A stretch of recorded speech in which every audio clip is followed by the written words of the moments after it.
चलिए भाई, आ जाते हैं अब ट्रायंगल पे आ जाते हैं। पांचवा है ना। हाँ, ट्रायंगल त्रिकोण कहते हैं मतलब हिंदी में। तो इसका सबसे पहले तो सभी एंगल का सम क्या होता है, या एक ट्रायंगल एक बना ही लिया ए बी सी। इसका सम कितना हो जाता है, 180 डिग्री होता है। ठीक है, सारी सभी एंगल का बना के। और ये ट्रायंगल होता है क्या कि एक प्लेन फिगर जो कि तीन साइड से जो बाउंडेड होती है। ठीक है, तीन साइड से बाउंडेड है, तो ये वाली वो ट्रायंगल होता है। अब सबसे पहले ट्रायंगल कौन सा आ जाता है आपका, स्केलन। ठीक है, इसमें आपका जो साइड्स है, तीनों साइड्स अलग अलग होती हैं। मतलब A is not equal to B is not equal to C. ठीक है, पैरामीटर क्या हो जाएगा, जैसे अगर ये मान लिया ए बी सी, या ठीक है, तो ए प्लस बी प्लस सी। एरिया क्या हो जाएगा, एरिया वही होगा half into base into height. ठीक है, या एरिया एक हेजॉन्स फार्मूला भी होता था, अगर आपको याद हो। तो वो क्या होता था, चलिए देखते हैं कितने को याद था। 8th क्लास में ये आया था। S S minus A S minus B S minus C. ठीक है, ये होता था आपका हिजॉन्स फार्मूला। और एस क्या होता था यहाँ पे, एस होता था भाई सेमी पैरामीटर, मतलब ए प्लस बी प्लस सी बाय 2। ठीक है दोस्तों, अब आ जाते हैं सर्कम सर्कल पे। चल देते हैं। सर्कम सर्कल क्या होता है, ये किसी में भी हो सकता है, किसी भी फिगर में ना। जैसे मैंने स्क्वायर में बताया था, तो कुछ इस प्रकार का जो अगर ट्रायंगल है, इसके सर्कम साइड से टच होकर अंदर बंदा, तो ये आपका सर्कम सर्कल हो जाता है। ठीक है, अब रेडियस इसका क्या होगा, रेडियस का मैं फॉर्मूला बता देता हूँ। A B C upon 4 into area of triangle. ठीक है, ए बी सी क्या है, ये वाली, ये जो साइड्स है ना, ए बी सी, ये वाली साइड्स है। अब फिर भाई सर्कम सर्कल की बात करिए तो इन सर्कल की भी बात करनी करेगी। इन सर्कल में क्या होता है भाई, ट्राइंगल के अंदर सर्कल आ जाएगा जो तीनों टच कर रहा हो। और यहाँ पे रेडियस क्या होगा, यहाँ पे रेडियस होगा आपका एरिया ऑफ ट्राइंगल अपॉन में सेमी पेरीमीटर है, या इसे आप ये भी लग सकते हैं ट्राइंगल का एरिया अपॉन एस। एस क्या था यहाँ पे, सेमी पेरीमीटर था। तो ये तो हो गया भाई स्केल एंड ट्रायंगल के बारे में। चलिए आइए बढ़ते हैं आगे। और नेक्स्ट उसमें आ जाते हैं आपका आइसोसेलेस में। आइसोसेलेस ट्रायंगल, इसमें क्या होता है, इसमें दो साइड इक्वल होती है आपकी।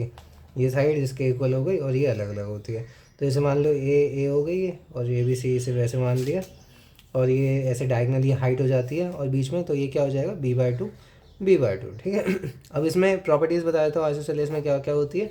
एक तो दो साइड इक्वल हो गई, और जो दो अपोजिट एंगल होते हैं वो इक्वल होते हैं इसमें। ठीक है, जैसे यहाँ पे ए जो है वो इक्वल साइड है और बी जो है वो अनइक्वल साइड है। और वहीं पे क्या कहते हैं, एरिया क्या होता है इसका, एरिया हो जाता है इसका b/4 √4a² minus b²। Parameter की बात करें तो पैरामीटर होता है 2a + b। और ऑल्टीट्यूड क्या हो जाता है इसका, √4a² माइनस b² अपॉन में 2। ठीक है, फिर इसके बाद आ जाता है भाई राइट एंगल ट्रायंगल। राइट, या हाँ चलो ऐसे लिख लो, राइट एंगल ट्रायंगल। ठीक है, तो ये कुछ इस प्रकार से होता है। यहाँ पे इसका ये 90 डिग्री का होता है, और यहाँ पे करोगे तो ये पूरा हाइपोटेनियस होता है। और इसे कुछ भी मान लो, जैसे नेमिंग दे रहा हूँ ए बी सी। और इसमें भैया ये तो हाइपोटेन्यूस होता है, ये परपेंडिकुलर कहते हैं इसे, और इसे नीचे वाले को कहते हैं बेस। एरिया इसका क्या हो जाता है, वही half into base into height. ठीक है, ये वाली हाइट हो जाती है। और फिर पैरामीटर की बात करें तो पैरामीटर वही है PVH P+B+H। ठीक है, ऑल्टीट्यूड की बात करें, ऑल्टीट्यूड हाइट को ही कहते हैं। ठीक है, H हो जाती है इसकी P/B अपॉन में ये वाला H, या ए लिख लीजिए। जैसे एच तो ये वाली हाइपोटेन्यूस को कर दिया ना, तो कंफ्यूज मत होना, ए लिख लीजिए ऑल्टीट्यूड को। वहीं पे अगर इसमें आपका इन रेडियस बन रहा है, इन रेडियस को ना, जो इन सर्कल का रेडियस है बेसिकली, उसे स्मॉल आर से भी डिनोट कर सकते हैं। तो वो होता है P+B माइनस H/2।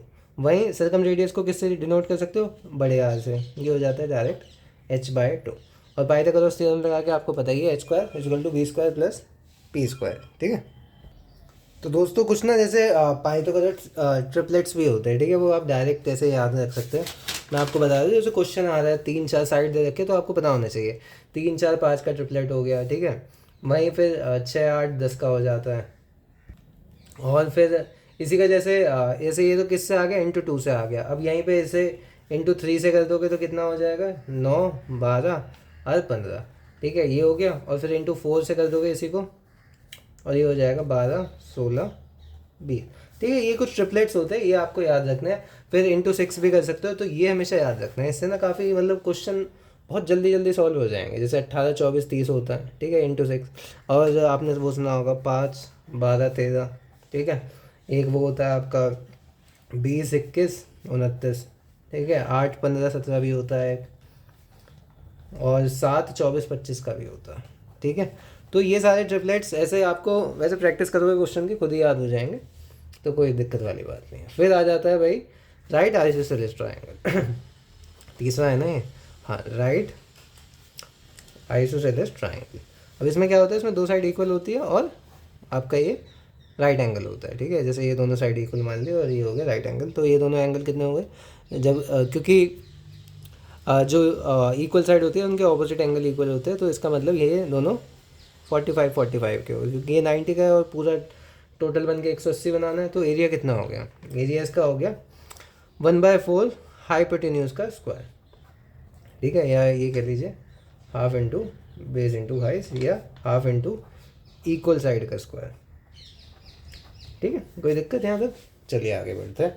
अब आ जाते हैं हमारे लास्ट वाले पे, विच इज़ इक्विलेटरल ट्रायंगल। अब इक्विलेटरल है, इक्वी का मतलब ही इक्वल। अब इक्वल में आप देखेंगे कि तीनों साइड इक्वल है, ठीक है।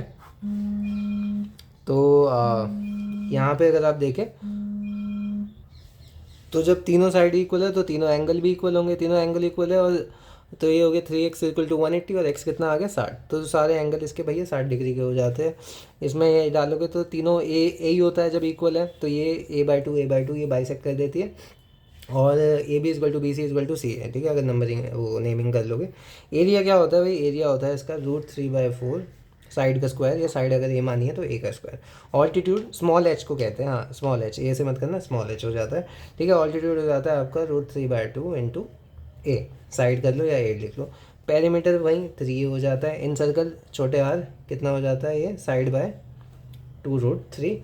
और वहीं जो सर्कम रेडियस बड़ा आर होता है वो होता है a/√3। अब यहाँ से आप ये भी लगा सकते हैं इन दोनों में क्या रिलेशन आ गया, कि जो छोटा आर होता है वो बड़े आर का आधा होता है, ठीक है। और एरिया को आप ऐसे भी लिख सकते हैं, एरिया का एक और फॉर्मूला बता देता हूँ, h²/√3, ठीक है। वो यहाँ से बस यही है, वैल्यू इसमें रख दी तो वो उसके टर्म्स में आ गया, ठीक है। तो ये था ट्रायंगल का सारा अच्छी तरीके से निचोड़, क्या क्या होता है, कौन कौन से ट्रायंगल होते हैं, सारे ट्रायंगल बता दिए, प्रॉपर्टीज़ बता दी, सबके फॉर्मूले बता दिए। आशा करता हूँ आप सभी कुछ बहुत अच्छे से याद रखेंगे, ठीक है। ऐसे ही मेहनत करते रहिए, पढ़ते रहिए। मिलते हैं नेक्स्ट वीडियो में, तब तक के लिए goodbye, take care, see you.